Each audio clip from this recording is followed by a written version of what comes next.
There's a lot going on in the world of Magic the Gathering right now. We have a new secret lair to talk about, Capenna scam action, and most excitingly of all, unexpected Phyrexians. Magic. I am a wizard! History. I'm an old wizard! The magic historian. My bones hurt. Greetings, owners of fine luxury cardboard rectangles. My friends, I hope the day finds you well because we have gathered for another installment of Mega Magic News. This is a super roundup edition. We have a number of items to talk about, not just the stuff I said at the beginning of the video, but we are going to dive in with the most exciting for me item on the list, and that is the unexpected Phyrexians, because something amazing happened. Wizards of the Coast released lore that is specifically about the Phyrexians, and this lore wasn't released in tandem with a new set or another product that's coming along. It's literally just, here you guys go, here's some extra story and flavor for the world that will eventually lead into a future story, but it literally just feels like bonus lore raining from heaven, and it is specifically keyed into the Phyrexians and elesh norn. It's an epic story. I honestly don't want to give away any more details about it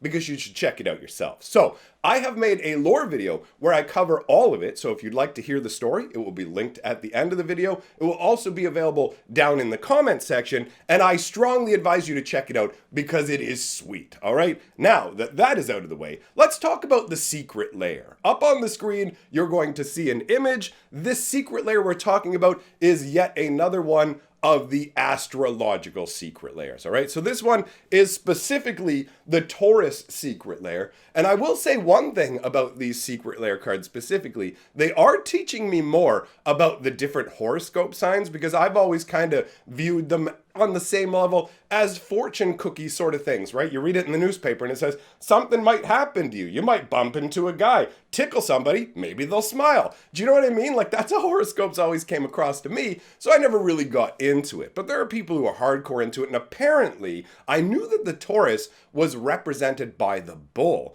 but I wasn't aware that they also use a snake. So admittedly, when I first saw this artwork, my brain went, wait, why is there a snake in the middle of a pathway? How is this the Taurus? I went, this is supposed to be bull, right? But then you look at it and go, wait a minute, okay. I see the bull's horns as these two stone pillars that are curving upwards. Although it's kind of crazy to me. The more I stare at the artwork and the more I look at those stone horns, the more they start to feel like little passageways into infinity, right? They start to look like little staircases or walkways that you could just kind of disappear into the sunset on. I do actually like the vibe of those stone horns, and the picture here, like, this kind of gives me the feeling of you're walking towards like a prophesized destiny, right? Like the sun is rising with these crazy wavy lines, and it's framed perfectly by these stone horns. I mean, I don't know, admittedly, what astrological sign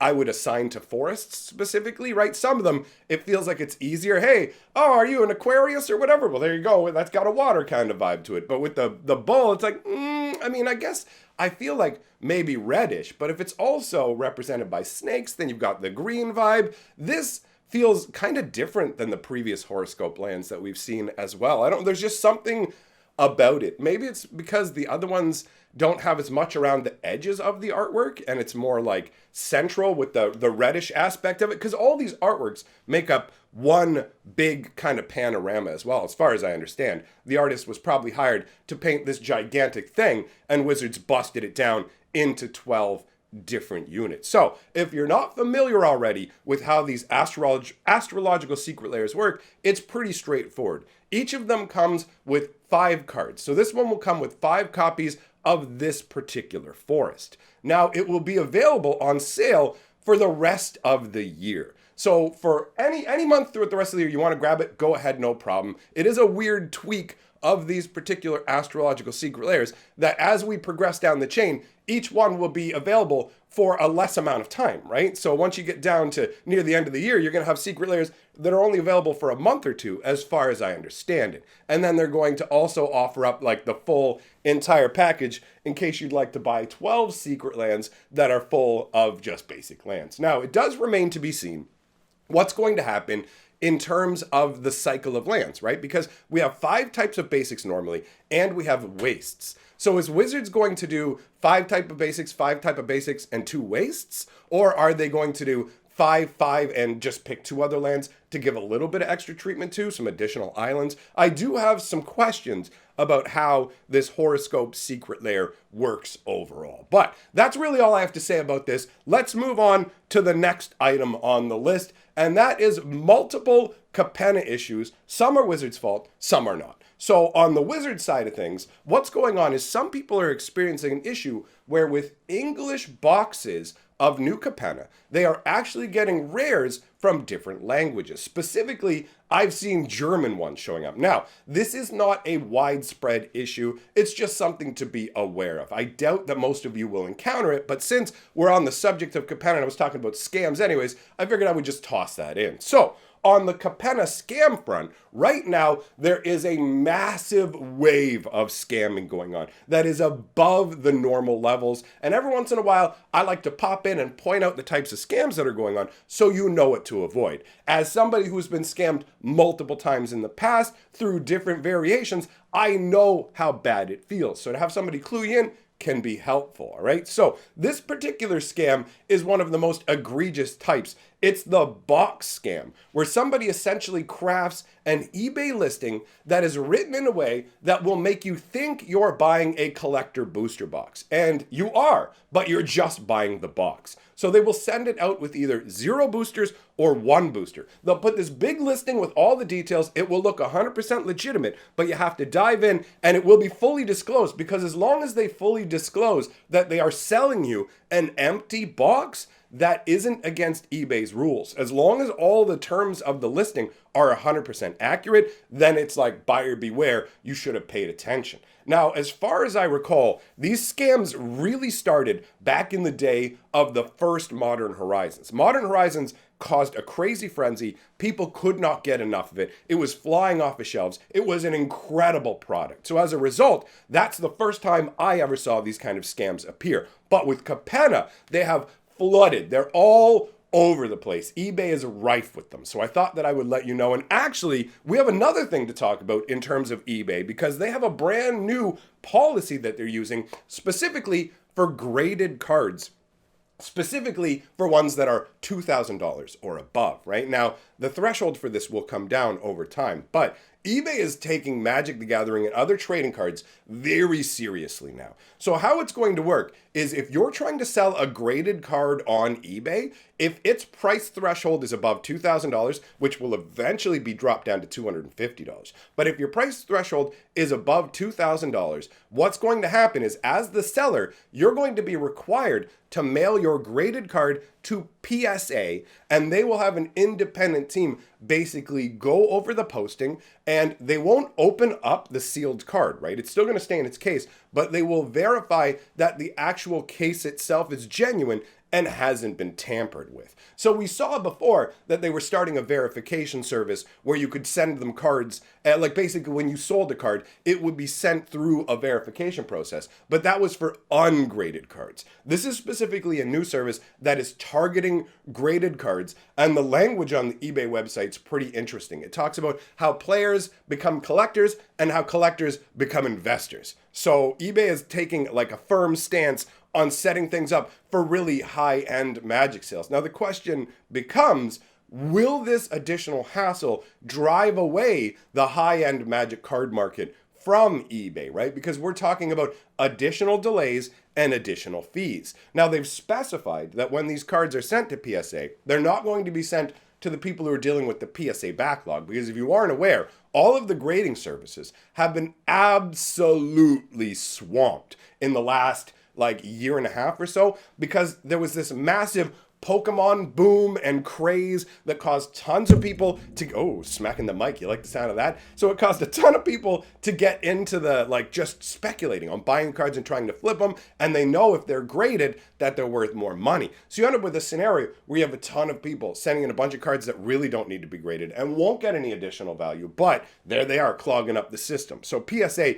massively backlogged. They're going to have a different group of people specifically to handle this. All right. Now, next item on the list that I have here actually specifically mentions the list. What a nice tie-in. So the list for new Capenna is banger. I don't know if you guys realize this, but Wizards of the Coast tweaks the list all over the place, right? And they've tweaked the list really hard for Streets of New Capenna, specifically, at least in my opinion, because of the Stranger Things cards. So the list cards from New Capenna feature Stranger Things cards, but instead done in traditional Magic style. So instead of having the characters from the TV show, you get specific versions of them made for the world of Magic: The Gathering. And this is something that Wizards did to appease people who are upset that they were making unique cards, like functionally unique cards, that they couldn't get any other way. And I understand that. And when they originally did that with the first Godzilla, and I'm like, I would like Zalortha, please. I'm not really keen on slapping Godzilla into my cube. I mean, now they've made so much crazy stuff that Godzilla feels so, like, mild in comparison. But what's happened is, because Wizards of the Coast wanted to make sure that these list cards end up in people's hands, they wanted it to be visible. They told us that these secret layer variants will show up 1 out of every 8 cards, okay? So to make that happen, what they actually did was trim the list way down. And it looks like they yanked out all the commons and uncommons. So they basically turbocharged the list for Capenna, which does add additional value to set booster boxes and is worth being aware of, right? Because it does make a difference. But keep in mind that it looks like going forwards, Wizards has tweaked the list back downward. So right now we're at like peak list. You can get some good value to the point where it's genuinely affecting the secondary market. For example, what is it? Twilight Prophet?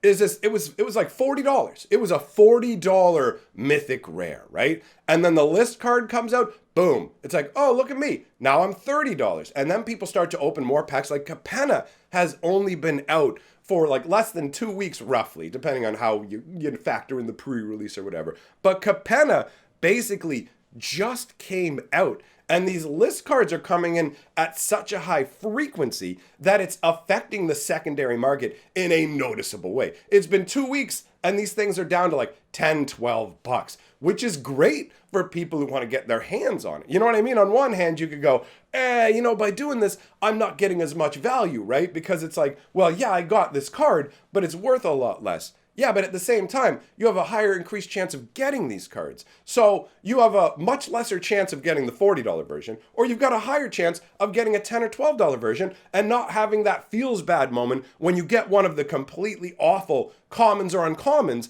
that Wizards of the Coast puts in the list normally, right? So it's like, it's a trade-off. For me, I don't want people's Magic cards to be worth absolutely zero. I understand that that is very detrimental to the game. But at the same time, I very much appreciate when reprints can actually help to push the price of things downwards. And it felt like up until now, the list really didn't have that much of an effect of depressing the price of the card because it wasn't increasing the supply of the card in a meaningful way. So I do like seeing meaningful supply increases, right? Like I know people who specifically want that mythic rare, but they don't want it at that price tag. And once they find out that the price has dropped and they can just get a list version where it's literally the same card, except there's a little white planeswalker symbol down in the corner and you can get it for 25, 30% of the price, they're going to be over the moon, right? So this is a sweet moment to be snagging up list cards. But because we got those Baldur's Gate spoilers, we did see that there was at least one, if I'm not mistaken, at least one common list card back in there. So it's like a golden era for list cards. If you like that additional level of bonus, then it's probably going to push you a little further towards that instead of a draft booster box. But just bear in mind, this is a like short little bump. I don't know how much you guys are like me in that opening the packs and getting the big hits feels great, and you chase that feeling overall. But I just wanted to let you know that ultimately the list is legit right now. Before it felt really hit or miss, now it's legit. Now, again, I will reiterate to you, my friends, the new Phyrexian lore is absolutely awesome and unexpected, all right? So it will give you a hint as to what you can expect coming further down the line. And I'm genuinely hoping that Wizards of the Coast is going to drop more surprise lore like this on us, because I absolutely loved it. So up on the screen, there's a link for you to go and check it out yourself. Big thank you to all my patrons for supporting my channel, and I will see you, my friends, next time.